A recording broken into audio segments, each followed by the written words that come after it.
ในខ្សែដែលគាត់ហៅទៅបងប្អូនមើលតាមតែស្ដាយនៅវងទៅមិនដឹងថាបងប្អូនច្រើនណាស់បងប្អូនអើយមិននោះមិនដឹងថាហាលទៅខាងណាវែងណាហើយចេញមកដូចរបៀបថា smooth ស្មើគ្នាតែម្ដងបងប្អូនគ្រប់ជំរាបសួរបងប្អូនទាំងគ្នាឥឡូវនេះក្រុមការងារខ្ញុំកំពុងតែនៅក្បែរនឹងភ្នំសំពៅបងប្អូនកលែងមើលទៅខាងនោះនេះហើយជាជញ្ជាំងដែលភ្នំសំពៅដែលគេឆ្លាក់រូបព្រះបងប្អូនជាច្រើនប្រកាសជាស្គាល់ហើយគឺរូបព្រះអង្គនេះគឺទៅតែធ្វើជាប់នឹងជញ្ជាំងគេហៅថាថ្មធម្មជាតិឆ្លាក់ចេញពីថ្មនៃភ្នំសំពៅតែម្ដងបងប្អូនអ្វីដែលខ្ញុំចាប់អារម្មណ៍នោះបងប្អូនឃើញអត់ឃើញសិតតែបងប្អូនទេសចរយើងដែលគាត់មកលេងនេះគឺគាត់អង្គុយត្រៀបត្រាល់រងចាំមើលនៅសត្វប្រជៀវដែលគាត់ចេញពីរូងមកទៅបងប្អូន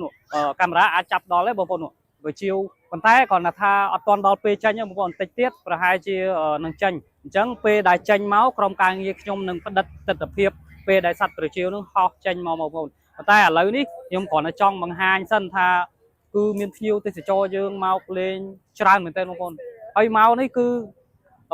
គោលបំណងតែមួយទេគឺរងចាំមើលសត្វប្រជៀវហើរចេញមកទាំងអស់គ្នាបងប្អូនអញ្ចឹងតិចទៀតនឹងដល់ម៉ោងដែលគាត់ចេញហើយតាមអ្វីដែលបងប្អូនយើងប្រាប់នៅទីនេះគឺប្រហែលជា5ជាងនេះគឺនឹងហោះចេញពីរូងនឹងតែម្ដងតែទិដ្ឋភាពនៅនេះស្អាតណាស់បងប្អូនបងប្អូនឃើញព្រះនៅជាប់នឹងនេះគឺមិនមែនព្រះគេស៊ីម៉ង់គេយកទៅបោកទេបងប្អូនគឺយើងដាប់ឆ្លាក់ពីថ្មភ្នំតែម្ដងបងប្អូនឃើញទេហើយនៅប៉ែកខាងនោះក៏ឃើញមានផ្កាកង្កោករីកស្ទុះស្គាយតែម្ដងបងទិដ្ឋភាពជារួមនៅនេះបងប្អូនស្អាតមែនទែនហើយល្ងាចថ្ងៃនេះគឺមានភ្ញៀវច្រើនមែនទែនហើយប៉ែកនេះបងប្អូនស្រឡឹងទៅក៏ឃើញទិដ្ឋភាពស្អាតដែរយើងស្រឡឹងទៅគឺថ្មមកប៉ែកនេះក៏ស្អាតដែរបងប្អូនអញ្ចឹងបងប្អូនរងចាំទស្សនាទាំងអស់គ្នានៅពេលដែលសត្វប្រជៀវហើរចេញពីរូងមកទាំងអស់គ្នានេះហើយជាទិដ្ឋភាពដែលសត្វប្រជៀវកំពុងតែចេញបងប្អូនដែលបងប្អូនតន្ទឹងរងចាំ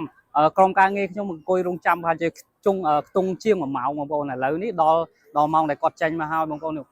នឃើញហើពេលដែលគាត់ចេញមកគឺហើជាជួទៅទាំងច្រើនមែនទែនបងប្អូនអើយពេលដែលសកម្មភាពចេញមកគឺច្រើនមែនទែនប៉ុន្តែចេញគឺអត់ដឹងថាគាត់ទៅរកចំណីដល់ណាយើងក៏ដឹងដែរប៉ុន្តែគ្រាន់តែនេះហើយជាទិដ្ឋភាពដែលប្រជៀវគាត់ចេញបងប្អូនចេញពីរូននឹងតែម្ដងអូច្រើនមែនទែនបងប្អូនអើយទិដ្ឋភាពចាក់ស្ដែងនៅទីនេះមិនដឹងជាប្រមាណ10000ក្បាលប្រមាណ1000ក្បាលបងប្អូនឥឡូវកំពុងតែចេញហើយនេះហើយបងប្អូនចាំមើលតើរយៈពេលប្រមាណទៅគាត់ចេញអស់ពីរូនបងប្អូននៅកន្លែងនេះមិនត្រឹមតែជាកន្លែងទេសចរដែលតាក់ទាញបែបភ្ញៀវជាតិយើងឬក៏ភ្ញៀវអន្តរជាតិក៏កំពុងតែឈរ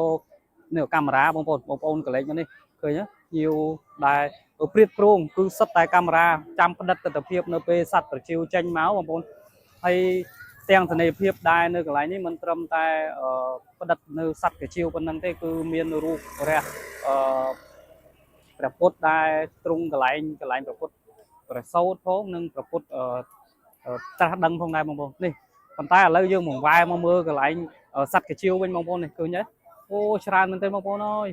តែហើនោះគឺអត់ដឹងថាទៅខាងណាទេគ្រាន់តែថាដឹងថាពេលនេះគាត់កំពុងតែចេញពីរូងតែម្ដងបងប្អូនឃើញថាភ្ញៀវថ្ងៃនេះគឺយើងស្រឡឹងទៅភ្ញៀវទេសចរជាតិនិងអន្តរជាតិទៅពេលនេះគឺសិតតែកាមេរ៉ាទាំងអស់គឺផ្ដិតទិដ្ឋភាពបងប្អូន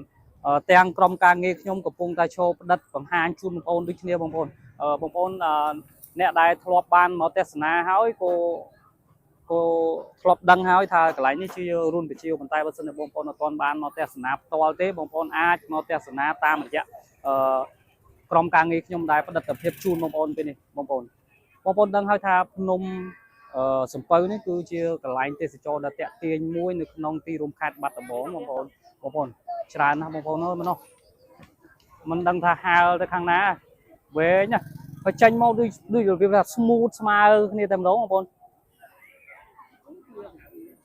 រយៈពេលនៃការចេញយើងក៏អត់ដឹងថាវាចេញយូរប៉ុណ្ណាដែរបងប្អូនចាំមើលចាក់ស្ដែងទៅឃើញឥឡូវនេះកំពុងតែបន្តចេញច្រើនមែនទែនហើយវេលាស្មើនេះបើយើងមើលម៉ោងគឺម៉ោង6បងប្អូនម៉ោង6:10នាទីគឺចេញហ្មងបងប្អូនអានេះបើតាមបងប្អូនយើងនៅលក់ដូរនៅតំបន់នេះសួរគាត់ទៅគឺដោយថ្ងៃដែរទេបងប្អូនបើសិនជាថ្ងៃចាប់ផ្ដើមត្រជាក់ខ្លាំងគឺចេញលឿនបើសិនជារៀងយូរក៏យូរតាមនឹងទៅបងប្អូន នោះបងប្អូនឃើញអូចេញមកច្រើនមែនទែនបងប្អូនអើយមិនដឹងថាគាត់ហើរទៅខាងណាខាងណីទេបើតាមខ្ញុំដឹងស្មាននេះគឺសត្វប្រជៀវគឺគាត់ចេញទៅរកចំណីស្មាននេះគឺសត្វប្រជៀវគាត់ចូលចិត្តរកចំណីពេលយប់ហើយច្រើនមែនទែនបងប្អូននេះមកតាមទស្សនាឥឡូវក្រុមការងារខ្ញុំឡើងទៅលើដើម្បីផ្ដិតទស្សនវិជ្ជាកាន់តែច្បាស់ជូនបងប្អូនទស្សនានេះបងប្អូនអូភ្ញៀវបងប្អូនឥឡូវយើងក៏លេខទៅមើលខាងនោះសិនយើងស្រឡឹងមើលទៅមានទាំងភ្ញៀវជាតិភ្ញៀវអន្តរជាតិគឺស្រឡឹងទៅគ្រប់ដៃសិតតែកាមេរ៉ាទាំងអស់តើចាំផ្ដិតទស្សនវិជ្ជានៅពេលបញ្ជាចេញហ្នឹងបងប្អូនឥឡូវនេះណែបងប្អូនពុកម៉ែបងប្អូនយើងនៅតាមនេះគូសិតតែកាមេរ៉ាច្រើនណាភ្ញៀវថ្ងៃនេះបងប្អូនសិតតែមកទស្សនាកន្លែងសត្វបញ្ជាតែម្ដងបងប្អូននេះឃើញចេញមករូងហ្នឹងមិនដឹងថាជំរឿណាទេប៉ុន្តែសិតតែវងគាត់ទៅហើទៅបងប្អូននេះខ្សែដែលគាត់ហើទៅបងប្អូនមើលតាមតែស្ដែងនៅវងទៅមិនដឹងថាទៅដល់ណាទេយើងគាត់ដឹងថាគាត់ចេញទៅដល់ណាដែរប៉ុន្តែពេលវេលាមកស្មោងនេះស្មោង6 4 10នាទីគាត់ចេញមកបងប្អូនច្រើនមែនតើបងប្អូនអើយហើយបងប្អូនខ្ញុំចង់ឲ្យបងប្អូនមើលមួយទៀតថានៅក្បែររូងប្រជៀវនឹងផងដែរយើងក៏ឃើញរូបព្រះពុទ្ធដែលជាកន្លែងព្រះអង្គប្រសូតដែលដាក់ពីថ្មភ្នំធម្មជាតិតែម្ដងបងប្អូនចំណែកមកខាងនេះក៏ជារូបព្រះអង្គដែរហើយធំដូចគ្នាគឺជាកន្លែងព្រះពុទ្ធត្រាស់ដឹងហើយថ្មនេះមិនមែនថ្មស៊ីម៉ង់អញ្ចឹងទេបងប្អូនគឺគេឆ្លាក់ពីថ្មភ្នំរូបចាញ់ពីថ្មភ្នំតែម្ដងបងប្អូននៅជាប់នឹងក្បែរនឹងរូងប្រជៀវនោះដែរបងប្អូនដែលមកទស្សនានៅភ្នំសំពៅនេះបងប្អូនច្បាស់ជាស្គាល់ទេថាភ្នំសំពៅគឺមានជាកន្លែងទេសចរដែលតាក់ទាញមួយនៅភ្នំនេះផងដែរបងប្អូននេះបងប្អូនឥឡូវយើងមើលទៅអ្វីដែលខ្ញុំចាប់អារម្មណ៍នោះគឺខ្ញុំឃើញបងប្អូនយើងជាច្រើនមែនទែនបងប្អូនឃើញច្រើនណាស់ហើយគោលបំណងគាត់រួមតែមួយទៅគឺអង្គុយចាំថតផ្ដិតទស្សនវិជ្ជានៅសត្វប្រជៀវទៅពេលដែលគាត់ចេញដូចគ្នាបងប្អូនពេលនេះក្រុមការងារខ្ញុំកំពុងតែផ្ដិតទស្សនវិជ្ជាពីសត្វប្រជៀវនៅនឹងរូងភ្នំសំពៅពេលនេះក៏ឈានដល់ទីបញ្ចប់បងប្អូនមើលចាក់ស្ដែងទៅតាមអ្វីដែលបងប្អូនឃើញនៅតាមคลิปវីដេអូនេះទៅអញ្ចឹងបងប្អូនអាចមកកំសាន្តលេងនៅទីនេះគឺអង្គុយចាំប្រហែលជាម៉ោង6ជាងនេះគឺសត្វប្រជៀវចេញហើយពេលនេះទស្សនវិជ្ជាជារួមឬក៏ក្រុមការងារខ្ញុំផ្ដិតជូននៅ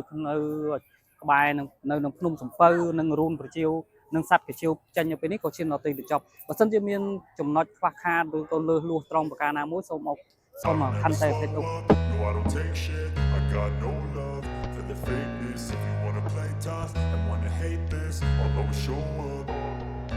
I don't ever slow up